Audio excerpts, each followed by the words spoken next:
tezkor ravishda mana shu loyihani ishga tushirishgan.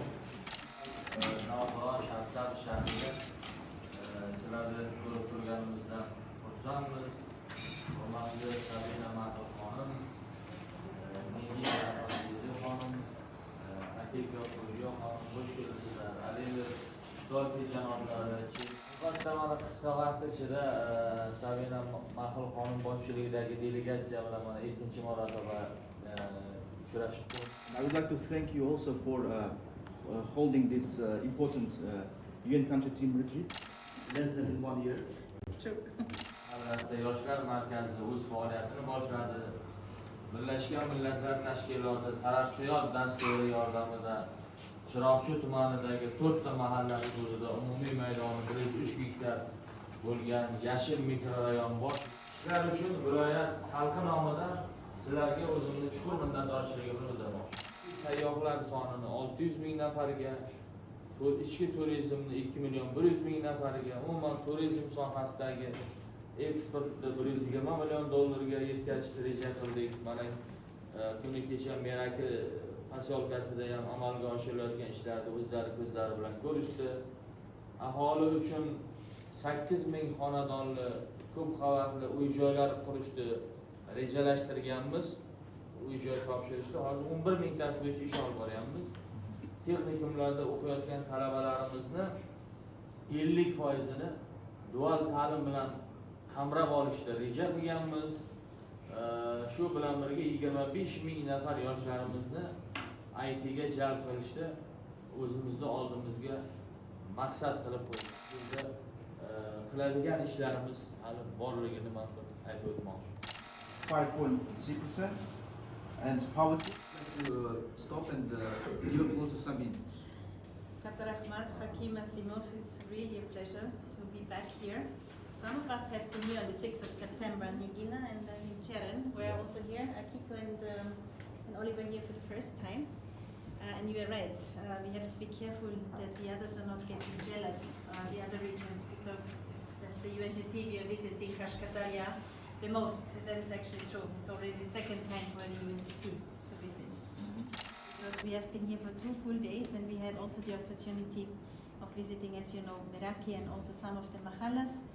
And you're right, it is so much potential here because it's so nice people, such beautiful landscape. We have been really enjoying and we have been dancing in everything. Cherdagi Buriyevga va mana shu institut rektoriga ham alohida anaqa o'zim minnatdorligimni bildirmoqchiman.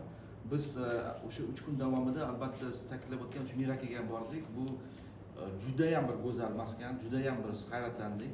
Bundan tashqari biz o'sha turli xil loyihalarga bordik va eng ajoyib meni juda xursand qilgani biz o'sha mahallalarga borganda o'sha insonlarni mehmondo'stligidan hayratga tushdik va bu borada ta'kidlab o'tmoqchi, juda kechib o'ynadik, raqsga tushdik. We were not dancing and singing, we were working here. We were looking at the next 5 years and how we want to support Uzbekistan with our new cooperation framework, which is now more or less decided in terms of the main areas, and they are very much coinciding with exactly what you were saying. Priorities are healthcare, education, social protection, the rule of law and governance, and the environment. So these are the 5 major directions that we would like to work on. Shu borada men ta'kidlab o'tmoqchiman, hozirgi kunda Shabnam tizimi O'zbekistonga ko'mak berish maqsadida o'zini 5 yillik dasturini ishlab chiqdi. Bu 26 va 30 yillarga mo'ljallangan dastur va bu borada alohida ta'kidlab o'tmoqchiman. Bu dasturdagi 6 yo'nalish bor. Bu barcha yo'nalishlar siz ta'kidlab o'tgan Qashqadaryo viloyatining ustuvor yo'nalishlariga o'sha Moliya va iqtisod vazirining birinchi o'rinbosari bilan biz all the hospitalities and all the partnerships which are ongoing in this place. We just had a great SME Talks event just across the street, and I came over from the government. Jobs for young people in the IT sector is one of the strong priorities, and that is our area that we collaborate.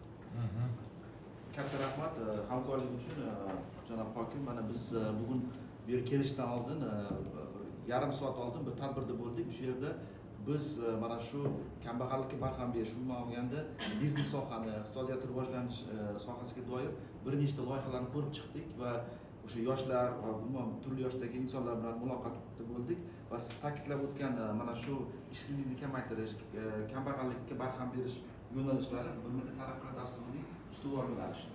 And in that connection, I'm sorry, I promised to visit the ICT center, which was part of our ongoing sanitation issues. And we have been working very closely with you on the proposal, which hopefully will include this vision.